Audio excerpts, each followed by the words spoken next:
Hi, HRN listeners. We're celebrating our 15th anniversary, and we have a really fun campaign and an ask for you. This 15th anniversary tour is aiming to bring you closer to unique food and music experiences in some of the most exciting cities in America. All the while, we're raising funds to support our work empowering the next generation of food systems storytellers through our fellowship programs. Here's how it works. Donate to HRN and be entered into a raffle in the city of your choice to win a dinner for two at a noteworthy restaurant and tickets for two to a concert at a prominent local venue. We have incredible partners in New York, Los Angeles, Philadelphia, Nashville, Las Vegas, Charleston, Asheville, and Ardmore, Pennsylvania, who have donated a meal for two and two tickets to a concert of the winner's choice. And all donations help fund our fellowship programs, where we're helping to build essential workforce readiness skills and food system storytelling skills. Check out heritageradionetwork.org/15 to donate and enter to win today. That's heritageradionetwork.org/15. Thank you. You're listening to Heritage Radio Network. HRN is food radio supported by you. Learn more at heritageradionetwork.org. This episode is brought to you by Roberta's, home of Heritage Radio Network since 2009. Learn more about Roberta's at robertaspizza.com.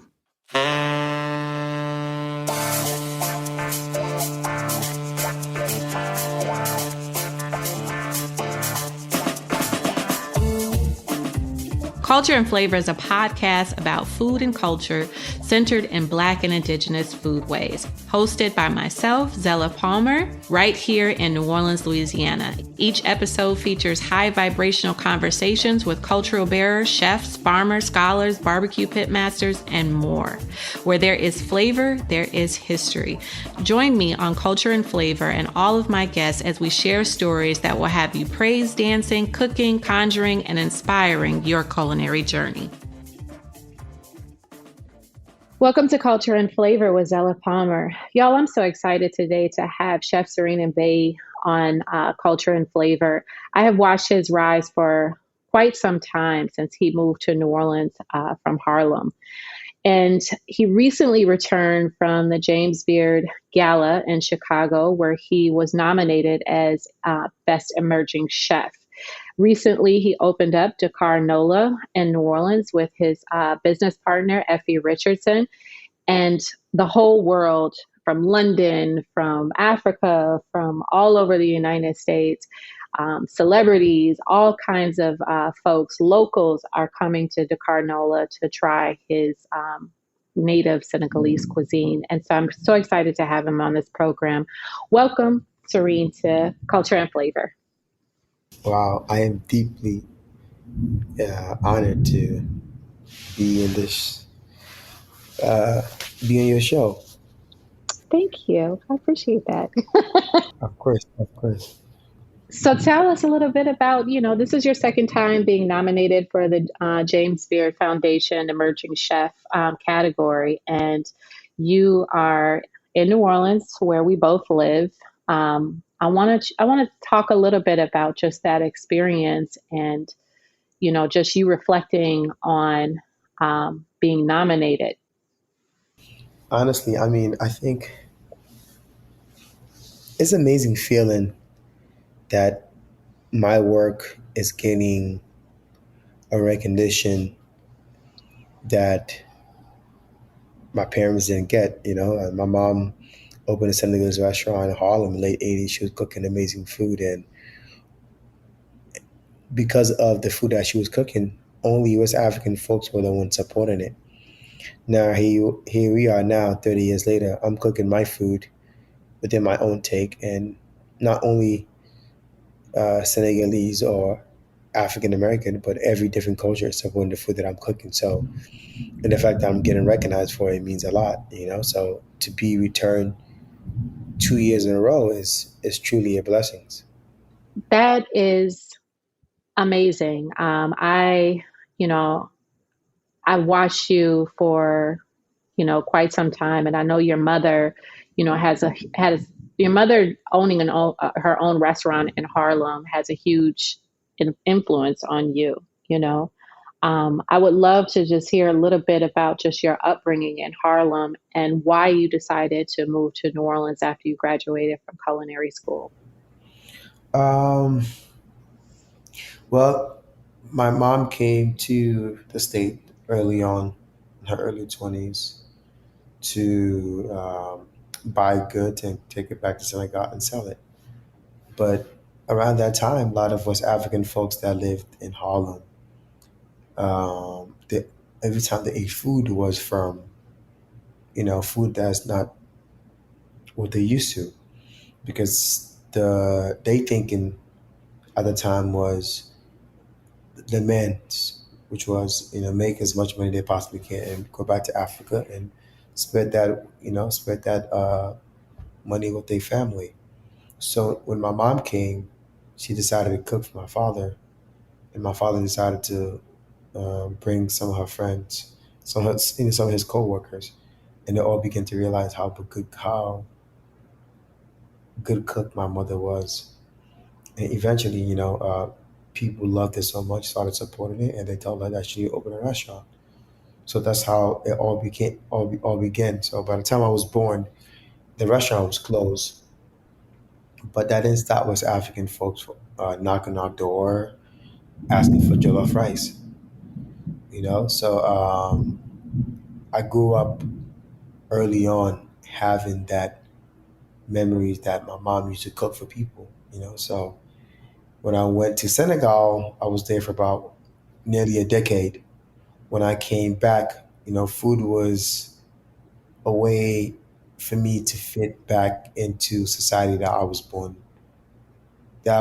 in, but at the same time I feel very disconnected around my surroundings because I did not have that same upbringing that they did, you know?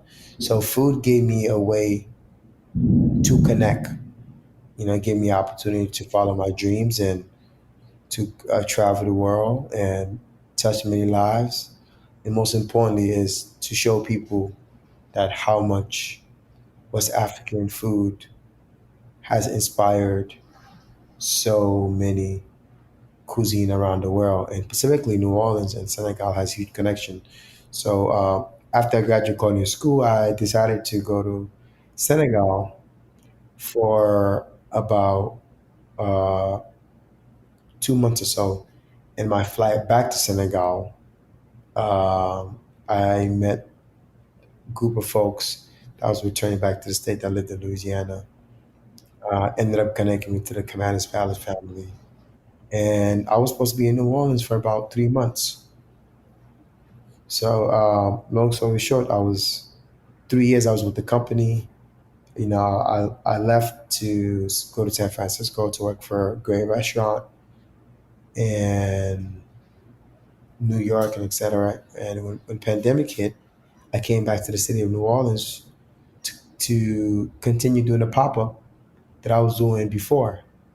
And the pop up did so well enough, it led to a following that encouraged me to open a restaurant. Now here we are, 8 months later, no, 7 months later, I got my own restaurant, Dakar Nola. Why did you choose New Orleans? I mean, why did you decide to say what makes it special about New Orleans that you said, I'm going to stay here and I'm going to open up a business? Because, you have worked in some top restaurants across the globe. You are one of the hottest rising chefs in the country right now. Why did you choose New Orleans? I think the New Orleans has huge connection between Senegal and New Orleans. I mean, one, we have in common when it comes down to hospitality. Two, the food. I mean, the names might be different on the food, but you can see similarities on many New Orleans dishes, such as gumbo. We have a dish called supukanje. Such as jambalaya, we have a dish called jollof rice, which I truly believe inspired jambalaya in many ways.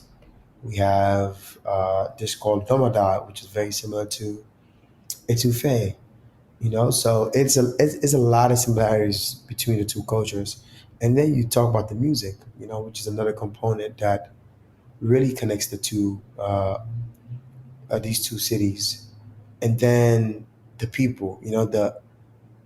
The genuine people that live in New Orleans. I truly believe are one of the genuinest people that I met around the world, and it just remind me of so much of Senegal. The farmers market that we have here is not abundance as California per se, but it feels more of a home to me because the fruits and vegetables, is very similar to what I would get in Senegal. The climate, so it just to me, I just feel like New Orleans is just a home.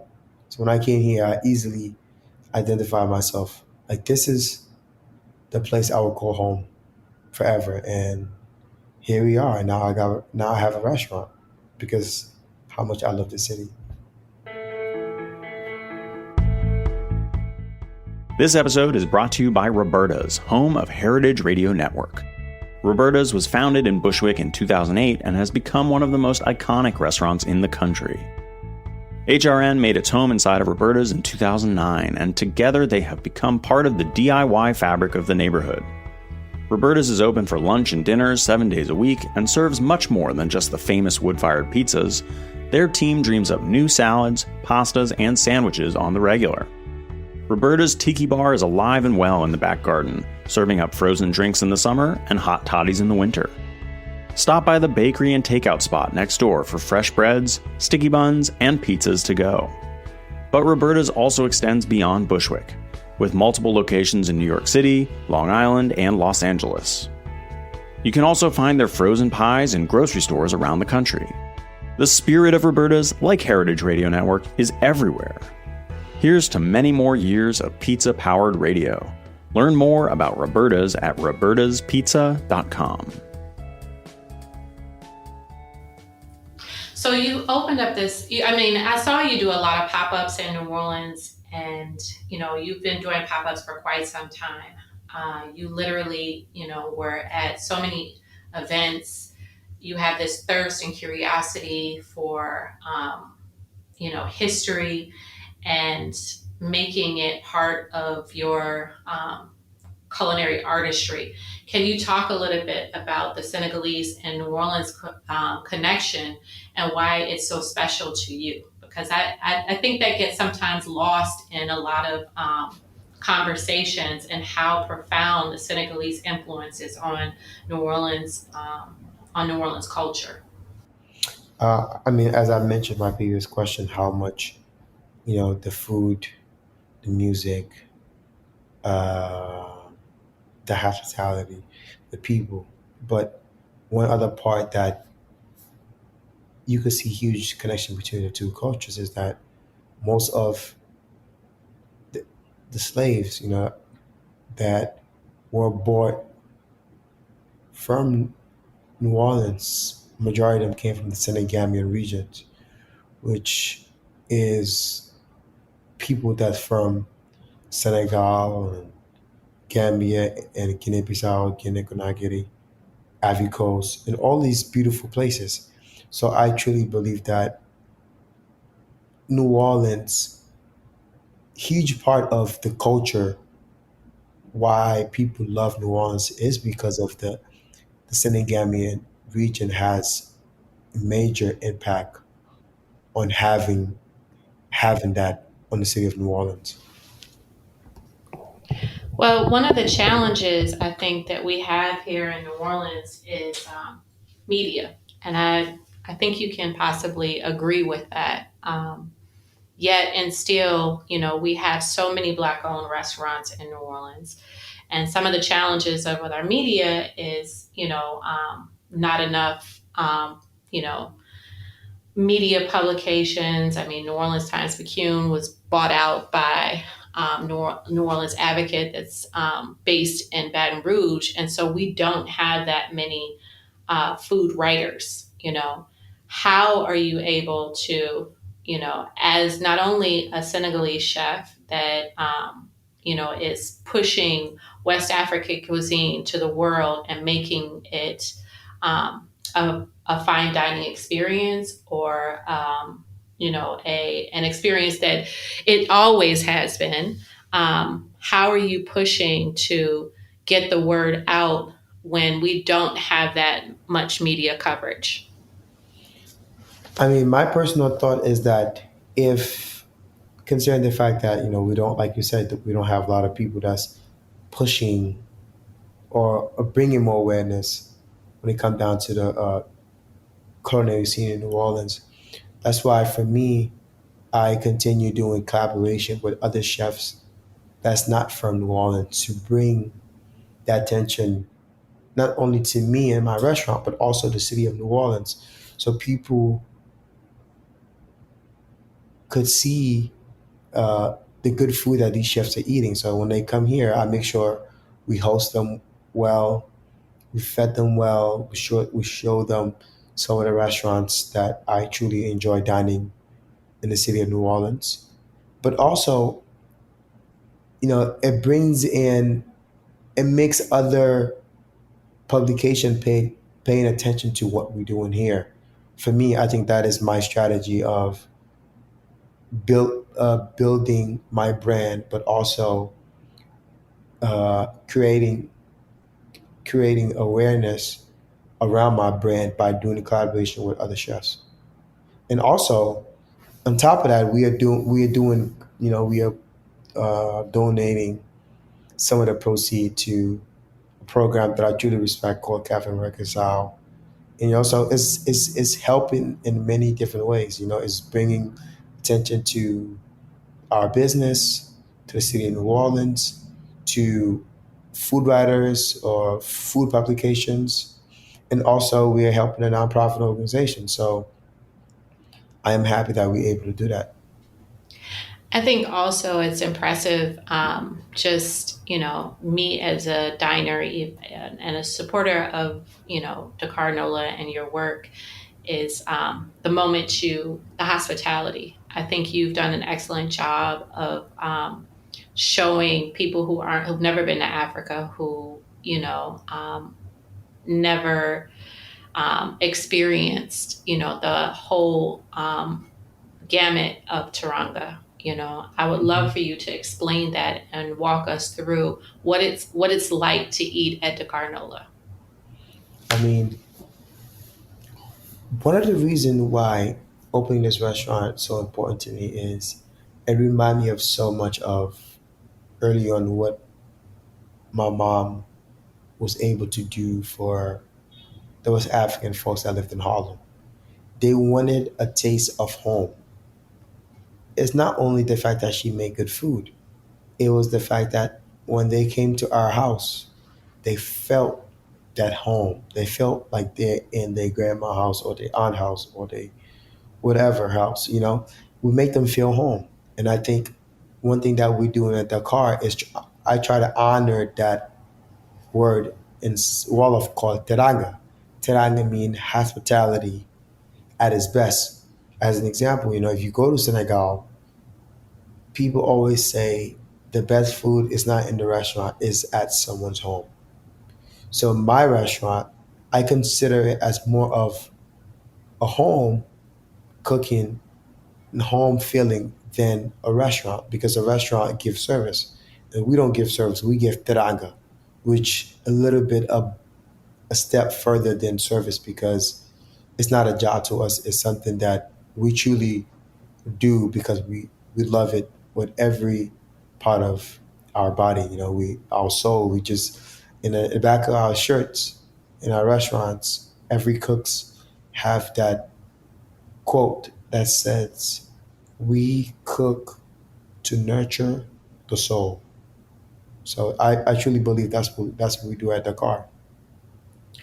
Not only are you nurturing your customer's soul, I think, just your business model and how you nurture your staff, I think is really profound in a city like New Orleans that has historically, like many places, I'm not leaving out just, other cities, but New Orleans has a deep seated history of, you know, restaurants that we had open since slavery, since before slavery ended, right?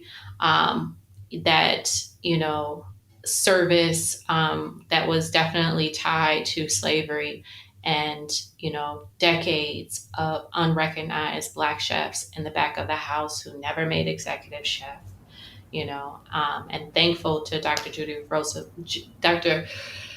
Rudy Joseph Lombard, who, with his book Creole Feast, that let us know about these Black executive chefs in, the from the 1930s on to, the 80s.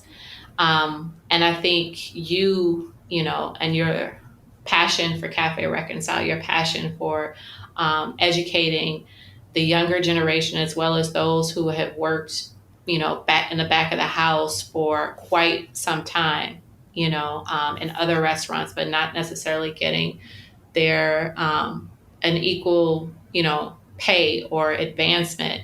I think that's something that I definitely see that is quite different than a culture that we have seen for decades in New Orleans. No, for sure. I think you make such a good point. For me, I think been in the industry for about 12 years. I worked in some restaurants that I know for sure when I opened my own restaurant, I was not going to treat staff in such a way. So I think, you know,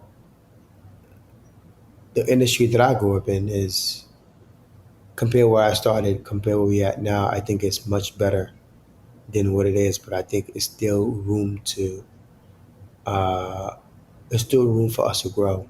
So I think for me, I start by what's around me and people that works for me, and how can I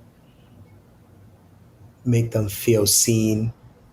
How can I make them feel seen? How can I allow them to feel like it's not a job, is this is a passion, this is something that we love, this is something that you want to look forward to coming to the restaurant every single day. The moment they come in, it's not, oh my God, I got to go to work. And build a more of a support team, a way that we could communicate with one another. And it's very important to me that we have family meal every single day. We all sit down together and have a conversation and connect and bond, listen to music or chat, make jokes. I think life, is hard as it is, and the industry is even tougher. So I think if you could find that balance in between, I think it will make it a little bit more enjoyable for your staff. And for me, I think without them, I'm nothing. People would give me compliments all day, but without a good staff, I don't have a good restaurant. And I'm very grateful for them. So I try to do everything within my power and my reach to make sure that they're happy, and I'll continue doing that. And I know by doing that, they will have my back. So I'm grateful for them, and I'm happy that they want to work for me, so. Mm. I have to say, I have so many favorite dishes at your restaurant.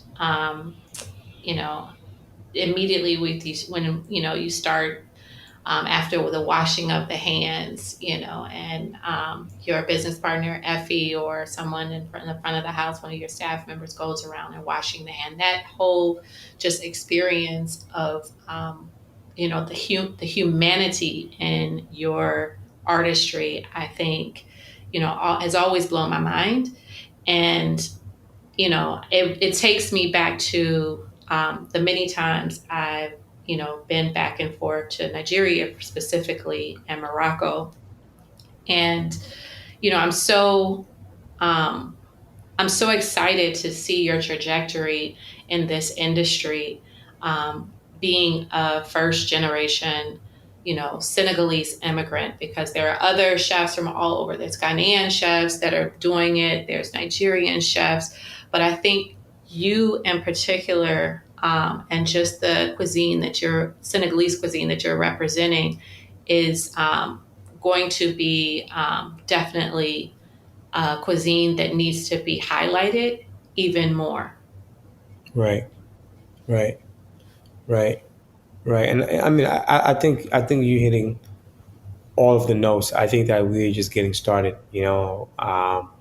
now that people are paying attention to the food that we're doing, we just have to continue pushing and continue pushing and let people know who we are, who let them taste our food, and also most importantly is stay authentic to ourselves, not doing things unapologetically, and just really staying truthful to what we do. So that way, when they do recognize us, we don't have to change.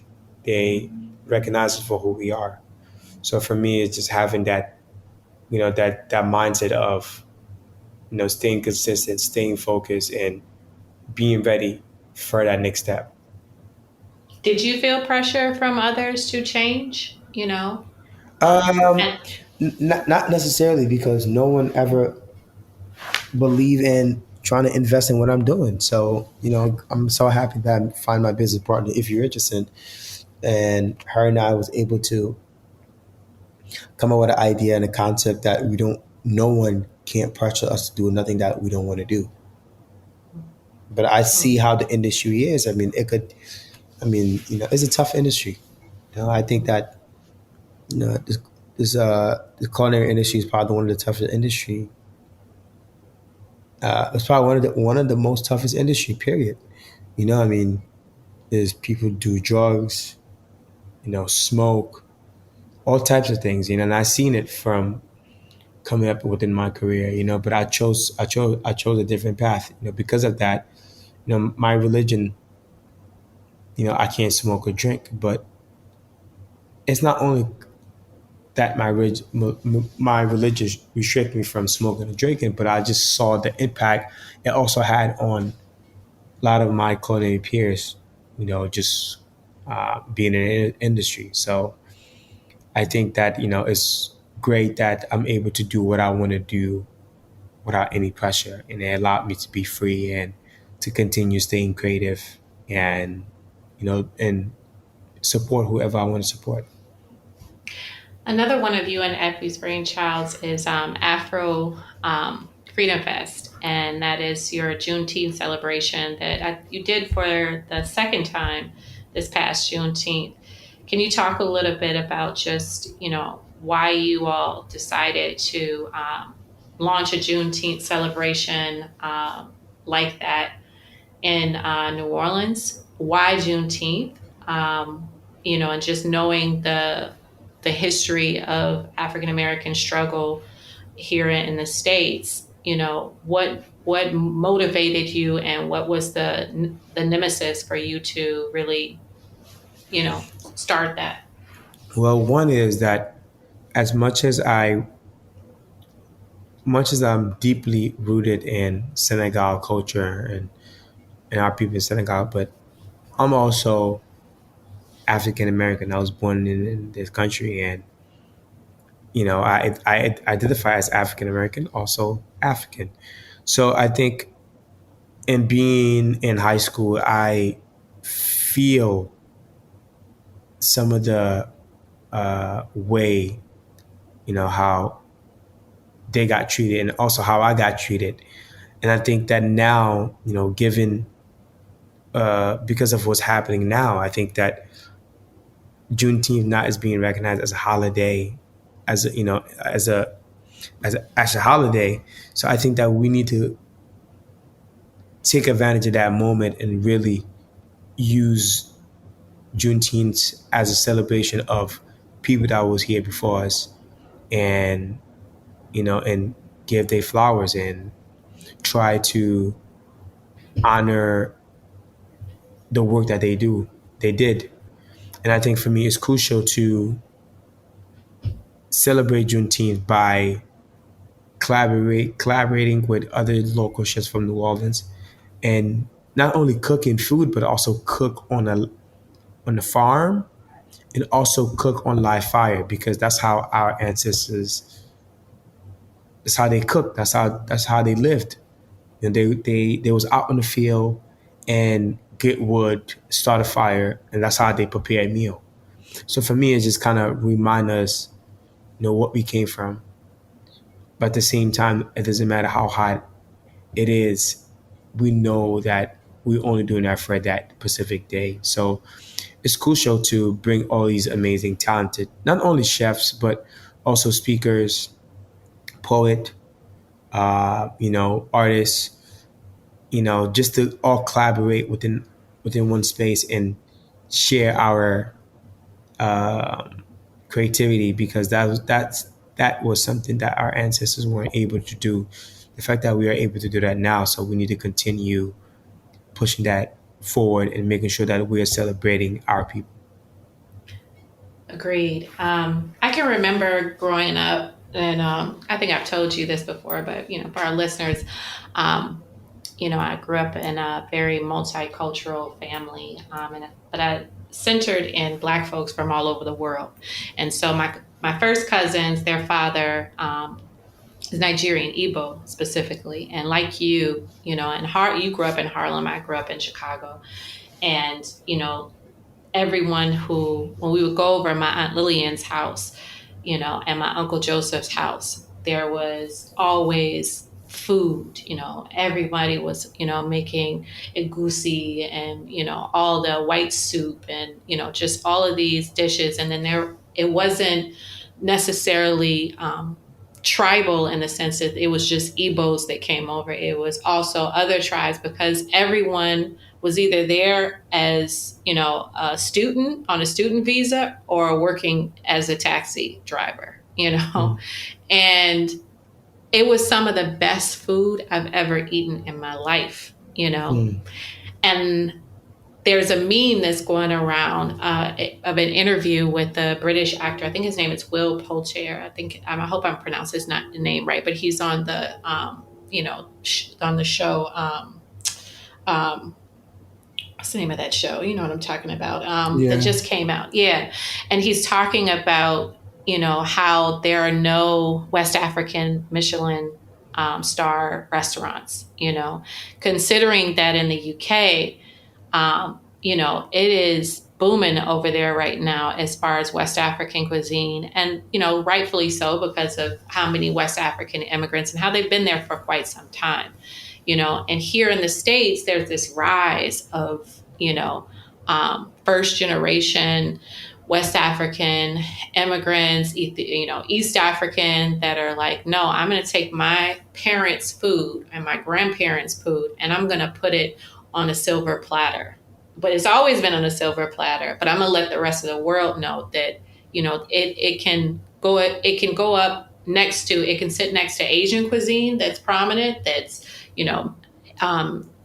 Latin American cuisine, Southern cuisine, etc. And they will find the roots in that. How did you feel about, I don't know if you've seen that, but how did you feel about, how do you feel about this moment in time as, a first generation, even though you were born here, but first generation son of Senegal, of West Africa, bringing, Senegalese cuisine out of the community onto the main stage? I mean, for me, is that, to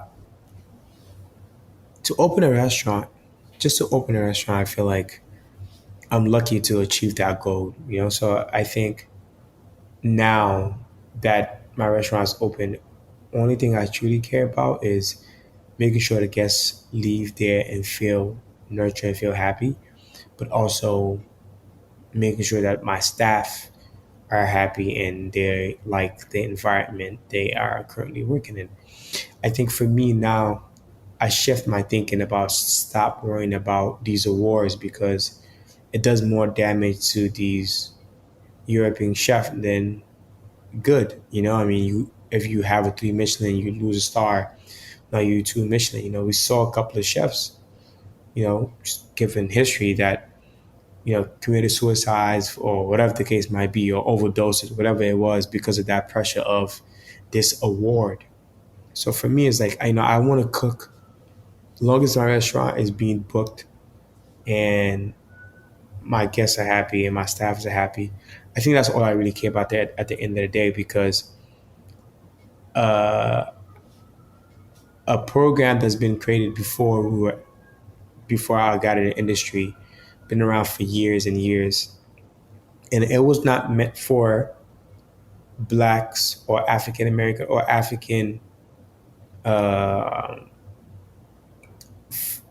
it was not supposed to benefit African American or African, for that matter. And I think so. For me, is I don't look for that ward to come knocking on our door. But hypothetically, if it happened, great. But I'm not looking for it because I want those awards, when they do come, accept us for who we are.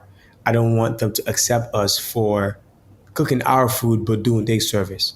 I want to do my service. I want to, no Michelin star restaurant you will go to, they'll wash your hands on the table, even at the 3 Michelin.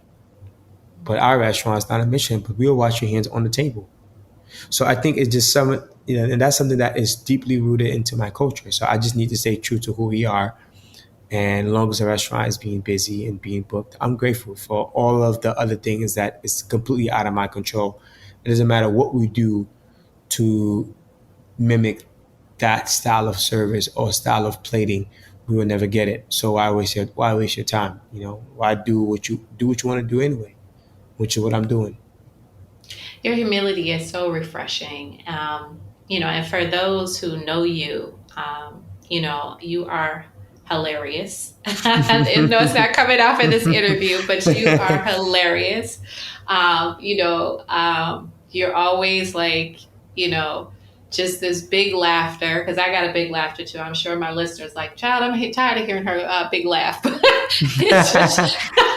It's just you, Right. know, and one of the other things that I think is cool about you, because, you're so humble, I'm not going to let you you're not going to say anything. Oh yeah, that's just me. I'm such humble as a mouse, but I'll speak up for you. I guess you up, but but you speak multiple languages. You speak Wolof, you speak French. You even taught yourself Spanish, and I mean, Right. when I met you and being able to speak Spanish with you, I was just like, my friend, Ya tú sabes. Yeah, tú sabes, and I think that is something that a lot of people don't know about you, and your fashion sense. I mean, when you and Effie, when y'all throw down, you all call the aunties back home, they send you custom made. I think, a fashion line is in the future, For I don't sure. know, I definitely see a lot happening, and, and even just Senegalese cuisine in general. I mean, that I haven't been to Senegal yet. Want to go so bad. My godfather is from Senegal, who used to work with my dad. Shout out to my god sister Mariama Diallo. But anyway, I had Senegalese jollof rice for me, and I'm not trying to upset. I've had it all, but man, it is divine. And like I said, I grew up in Chicago, and there's so many now, there's so many Senegalese restaurants, and Senegalese restaurants actually started on the south side of Chicago before they moved, further north, because, they were living in our communities. And my dad had this running joke, when we went, I remember when it was maybe about 15, 20 years ago. And he's like, oh, there's a Senegalese restaurant that's opening up on 79th Street. And we waited 2 hours for some yassa, right? And he's like, oh, did they go back to Senegal to cut the chicken and bring it back? Man, I know that feeling for sure. Yeah, but you you are back in the kitchen, no, that military training, but not the military oppressive training on your staff, but military in the sense what you said, consistency. Can you talk a little bit about just the jollof and the shift and mindset? I know you don't know all West African chefs in the U.S., but as a collective, where do you think the West African chefs are headed? I think that a lot of the West African chefs that I know are doing an amazing thing. Just give them their flowers. Chef Pierre Cham, Chef Eric Ajapan, Kwame, Chef Mike, and in Niger, Chef Binta in Ghana, Accra, and Chef Nana. She's based in New York. So I think a lot of us are coming. I think a lot of us are coming. I think that is just everyone is on their own path, and I think it's just a matter of time for people to really discover who we really are. And I think as long as we continue staying true to who we are, like I said earlier, I think we don't have to change. But I think everyone's doing the work that is very crucial and very important, and reaching out to different people. And I think it's crucial to see that now, because I think that this on the beginning is only up from here. Hmm. I I'm just thinking. First of all, I'm still daydreaming of your gumbo. I daydream about that all the time, and your crawfish bisque that you do. I know you're gonna say you it. know I was gonna say that. You know I was gonna put that out there. Y'all just don't know. I could bathe in it. Like, listen, I'll never forget when you did a pop up and you made it, and literally everybody at the table was like, "Yo, can we get pints of this to go?" I mean, all your food is like that, but it's your soups and just oh my god, and the seafood, is, and I'm sorry, chefs, I'm not trying to be gas him up too much, and then everybody's like, "You didn't gas up my food." hey man, 'cause, that's one thing that I would tell a lot of people, if they don't know, is that I'm truly in love with just making sauces. That's one thing that because the food that I grew up eating, it was all about flavor than presentation. So for me, is flavor is what I focus on rather than don't get me wrong, I do play things nicely, but I'm not playing it in a way that I'm looking for a Michelin. I want people to taste it and feel the love and feel the soul. So it's very important to me that things are slow when it's cooking, taking its time, and when it comes out, is right. So true.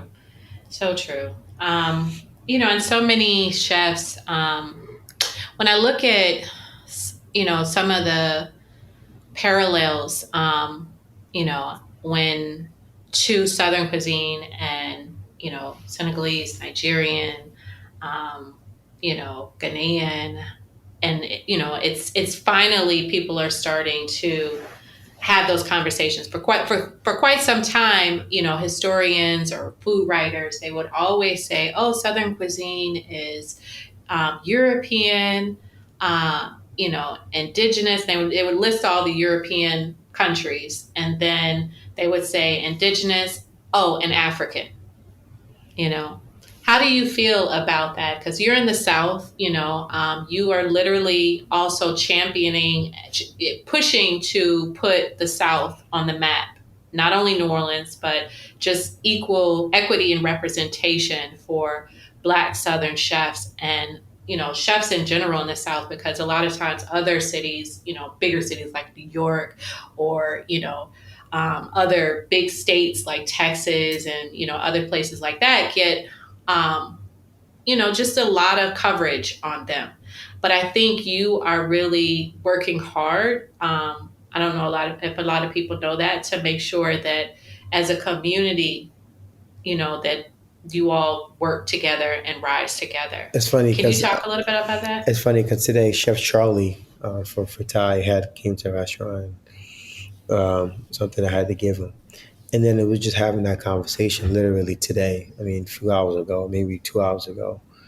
And I was telling him that, like, New Orleans does not have so much attention when it comes down to the food scene in the city of New Orleans. And for me, it's kind of crazy because,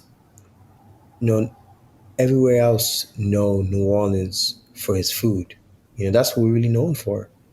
We're known for our food and our music, but yet, we don't have a huge attention when it comes down to the culinary scene. But again, a lot of the bigger companies are not in New Orleans, so no, it's not a major city as California or Chicago or New York or even DC or Texas. But I think that long as us locally we are continue to connecting and supporting one another, one of us make go to the room, but also pulling to bring more people in the room. Eventually, all of us will be in that room. So that's my thinking. Mm. So I think that for me now is just staying humble and trying to staying humble and trying to support one another because we're just getting started, you know? So the future Mm. is bright for all of us. Absolutely. And what's your, okay, now this is, I'm going to give you a second to think about this. What is a food story or a Dakar Nola story that really just warmed your heart and it's just like, this is why I do what I do? Yeah, Can you share one with us? for sure. A guest recently told me that a guest that came eat in a restaurant loved it so much, came back the next day, eat there again, and said that the Nola food is like a 360. How she said it? I'm trying to remember how she said. She said the Nola food feel like 360 degrees. Um, oh man, I can't think about it. But basically, she was saying something about uh, the experience that she had at the Nola was 360 degrees of pleasure, Mm, something like that. You know, so mm, which she enjoyed it, everything, the service, the mm, food, the people, the ambiance, the looks of it, and mm, things like that just keeps me going. mm. Because I think also the way that you all have set up your tables, it's not like, oh, if I have a reservation, I get an individual table by myself with my party. Not all the time do you get that. It's like mostly you're going to sit next to somebody. You might sit next to the people that you came with, but you're also going to sit next to some strangers. And that forces, folks to break bread with each other. And I think that is also profound, especially, um, you know, when you are also introducing a cuisine that some aren't familiar with, you Right, know. right, right, right. I truly agree. So, but I think in due time, people seeing more what the work that we do. I think it will become the norm, but it's just a matter of time. It's very new to many, So I think continue doing it, continue staying authentic, and staying true to who we are. I think that the rest, we let God do the rest.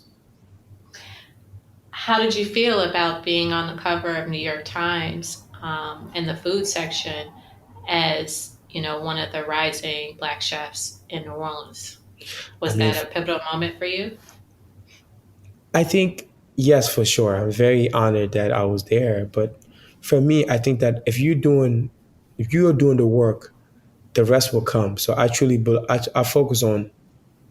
focus on doing the work, and I'm deeply humbled that Mm, that our work made it to such a national level. But I think that that's just the beginning of many.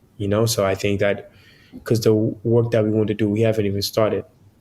mhm, I mhm, think that we just need to continue pushing, continue doing the work, and not letting this, not letting these media, you know, taking control.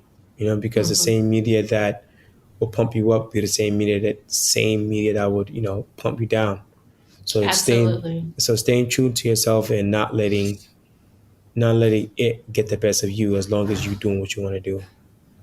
Powerful, powerful lesson. What can we Yeah. expect from you and Effie and Dakar Nola in the future? Are you going to have Yeah. Afro I, Freedom I Fest think again? honestly, I think what I want people to expect from us is that anything that we do, just think of greatness. Mm, let's Period. go. I'm going to gas you up. Let's go. Greatness. That's it. Greatness. Yes. And on that note, we want to thank you, Serigne, for joining Culture and Flavor.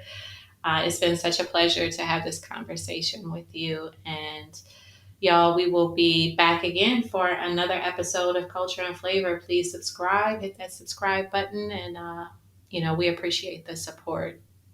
Awesome. Thank you so much for having me. I'm deeply humbled and honored to be here. So thank you.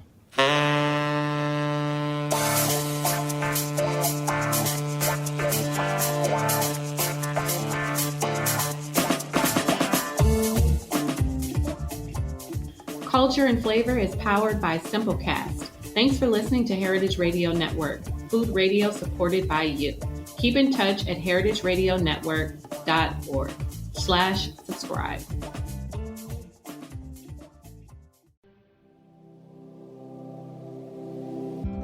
Hey there, I'm Lee Ullman here with some big news from the National Young Farmers Coalition. We're partnering with Heritage Radio Network on a special season of The Farm Report.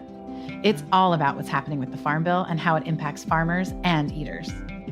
I am growing diversified vegetables on land that's been in our family for 150 years. And so with the pandemic, gentrification, property values going up, we had to sell the land and we lost it. Join us as we uncover the untold stories behind this massive piece of legislation that shapes how we grow our food, what we eat, and so much more. The problems we have had, those are things that come from earlier Farm Bill and USDA policy, right? Like Earl Butts, get big or get out. It's my responsibility to know not only what I'm eating, but then like how that all came to be. And realize like, wow, like this piece of legislation, all this money, like it's technically something that I support as a taxpayer. While Congress debates the next Farm Bill, this is not just an invitation to listen. It's a call to action. Be part of the conversation. Subscribe to the Farm Report on Heritage Radio Network, wherever you listen to podcasts.